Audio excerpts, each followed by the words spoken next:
What is up, guys? Here is my 2011 Audi S5, and it's a little bit more worse than I thought it was when I first bought it.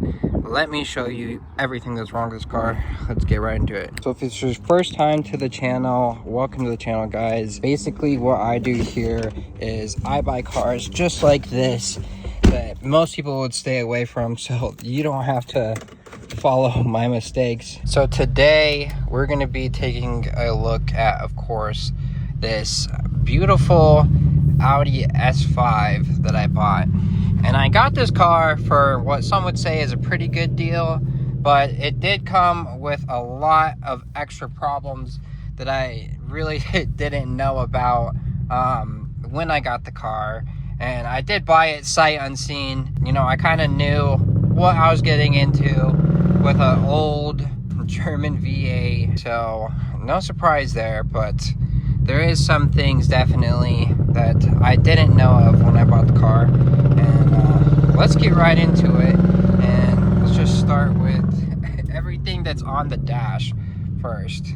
Despite there being about 1, 2, 3, 4, 5, 6, 7, 8 lights on the dash, it actually still does run and drive decently all right, guys. Inside we got this sweet red interior. Let's see, I think I can make one of the lights go off with the seatbelt here. There we go. Now we only have 7 lights. You can see we got a flashing check engine light. That's usually not good, so we're gonna have to take a look into that. And this thing is straight piped. It is super loud.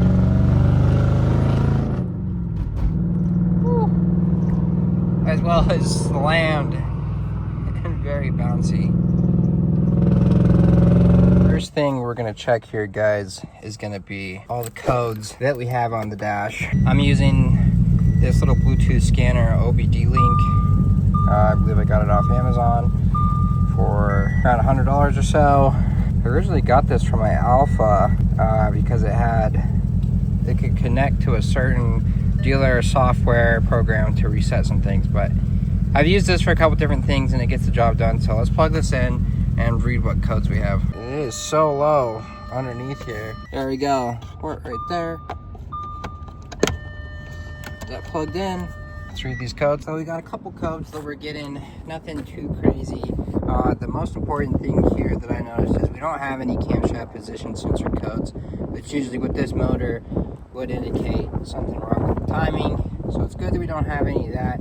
I did notice right here, as you can see, this has a different coil pack here, as all the other ones are red. So we know someone's probably been in there messing with something. And then also, as you can see right here, there's just a big hole into the air intake, which I believe that's not supposed to be like that. But overall, the codes aren't anything too serious.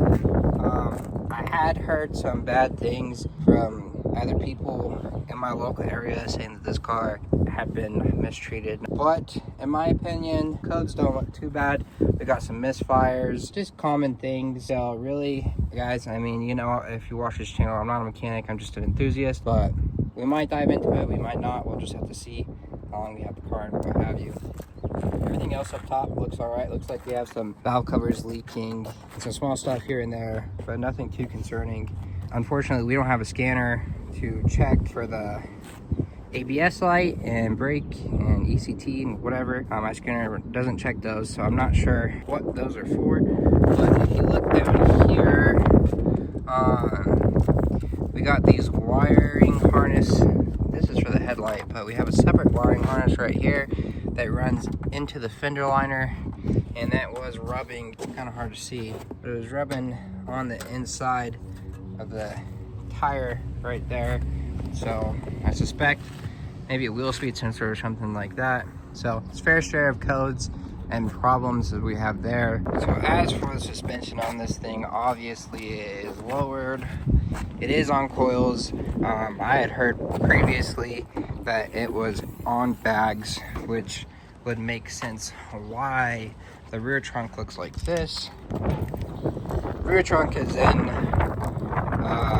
kind of rough condition here. We got some wires here which I don't know. Looks like some of these were from subs. Some of this might have been from the air suspension that it was previously on. But as for now, nothing too crazy is going on. These coils are pretty much new, but it does have some clunks and whatnot. In the front, which is to be expected at the mileage, 130,000. I'm sure it might need some tie rods. Pretty much impossible for me to see underneath there, but that is the condition.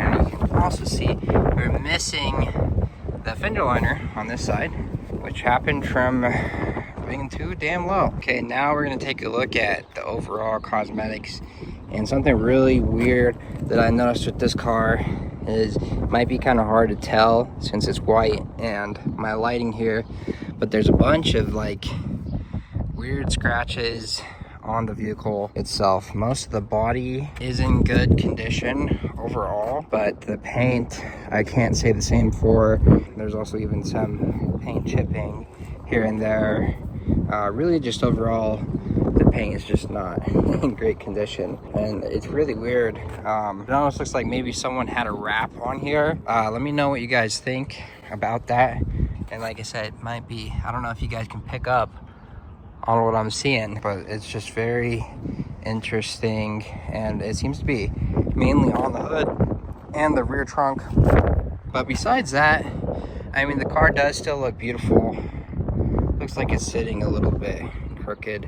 I had my friend lower the suspension or raise it a little bit. That's the only thing I've done to it so far. Paint, anyhow, not to get off topic, is just not in the best condition, but thankfully the body is all right. And it looks like, just from looking at this angle, not to be off topic again, but it does look like the front might be a little bit lower than the rear. Overall, not too bad. We do have a nice little carbon fiber spoiler here, carbon fiber antenna thingy, some obnoxious looking exhaust. Examining the rear bumper, we got some cracks. I mean, overall, this thing is just kind of looks like it's seen kind of a rough, hard life, but still looks good from a couple feet away. Now on into the interior, which we got this beautiful, I don't know what the color code is for this, red coral maybe, something like that. Overall, it's not bad. On the airbag, we got some weird, I believe this is probably like chrome originally, which is all faded, looks like shit. See, same idea here on here, peeling chrome. Awesome seats, but they have some damage here and there, and it's very dirty in here. Overall, everything pretty much works. We got Audi's very outdated MMI system in here, and the radio also doesn't work. Oops, BMW key. But if we turn it on, to see how outdated this system is. If you have one of these old Audis, you know what I mean. Ooh. But yeah, it's just pretty much useless. I mean, we do still have a map here, which is kind of cool, and everything in here for the most part does work. It's just really slow and kind of complicated to use. Luckily, the AC actually works, which is surprising. It's kind of cool. You use this button and then control it with a dial on here. It's kind of some cool stuff there. Overall, all the windows work, everything works in here. Not too much needed. The biggest thing is the radio. It's only playing sound from the back speakers, and the sunroof visor is just completely missing, unfortunately, but headliner seems to be good. A little bit of sagging there in the back, I guess. Just noticed that. Overall, pretty good, pretty regular, what you'd expect. I mean, these interiors are still super nice. Even in 2025, they hold up very well. I mean, not too much to complain here. Just needs a good detail. One thing I will mention is the key fob is very finicky, so the push start stop button does not work. You see the car is on, won't turn off, and then when I want to turn the car off, I kind of have to just jam the key in and out for it to actually turn off. As you can see, I should be able to just push it once and turn the car off, but that's not the case. So I just have to press it a couple times and then kind of pull, and eventually I'll get it out. That is an issue, but luckily I still can start it, unlike my Mercedes C63. Yeah, you can see this button. Oh, I guess it did work. So it's just a little finicky, I don't know. But heat AC, heated seats, all this climate control, everything in here for the most part is working besides the radio. So not too much to worry about in here. Like I said, the seats in the rear, they do have some damage like this. This red interior is just beautiful, especially on the white. So alrighty guys, so here is our cost breakdown of the S5. We start with the check engine light.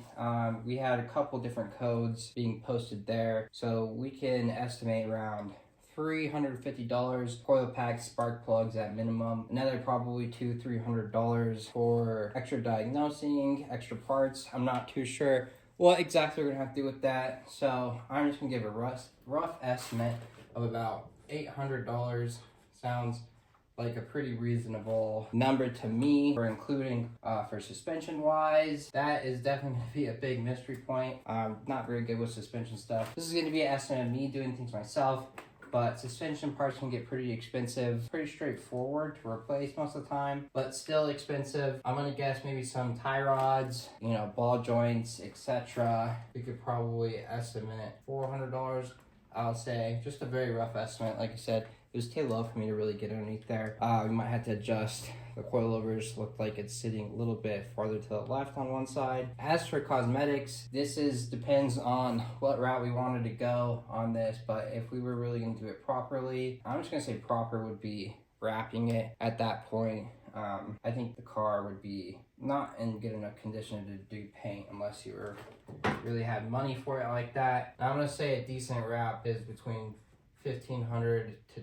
$2,000, and that's going to be priced at somebody doing the wrap for me. I don't think I'd be comfortable trying to do a wrap myself. If not, we can knock that number down probably to around $500 for material, but I'm gonna leave it at that. In interior, we really only have the radio and a detail to deal with. The radio, I'm guessing, is gonna be around $400. In detail, I can add another $100 to that. Basically, it would be free if I'm doing it, but I'm just gonna say $100. So this would put our total at $3,200. The total invested we're at right now is $5,000 is what we paid for the car. So that would leave us at $8,200, which isn't too bad in my opinion, considering all things considered. 130,000 miles, manual transmission. I'm sure I'm probably missing a couple things. This is a very rough estimate, but this is what we're looking at for a cost breakdown. You guys let me know what you would do if this was your car. Would you put the money into it to save it and have it as a nice daily again? Or would you just sell it how it is and maybe take a little bit of a loss on it? But honestly, I don't know guys, this car is still super cool just how it is. I mean, I love the manual transmission, the sound of the V8, the way the two-door coupe looks slammed. There's just so many different reasons why this car is so sweet, but I don't know. You guys let me know what you think you would do. If you guys enjoy these videos, please subscribe to the channel, like the video, so I keep making cool videos like this for you. But yeah, we'll see what happens with this one, and have some more updated videos on some other cars for you here soon. So